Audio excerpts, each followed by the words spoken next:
Polda Lampung melakukan operasi Sikat Krakatau tahun 2025 dari tanggal 4 Agustus sampai dengan 16 Agustus tahun 2025.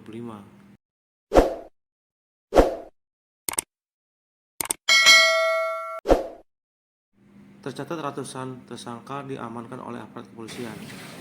Tepat satu hari setelah kita sama-sama memperingati hari kemerdekaan 17 Agustus sebagai bentuk tanggung jawab dan transparansi atas kegiatan yang dilakukan oleh kegiatan yang digelar oleh Polda Lampung dan jajaran selama kurang lebih 14 hari mulai dari sejumlah 395 kasus atau 100% target operasi itu tercapai.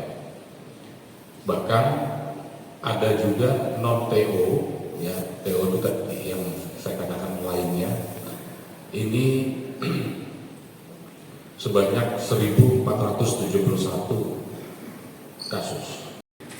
Senjata api ilegal 50 pucuk, amunisi sebanyak 58 butir, senjata tajam 15 bilah.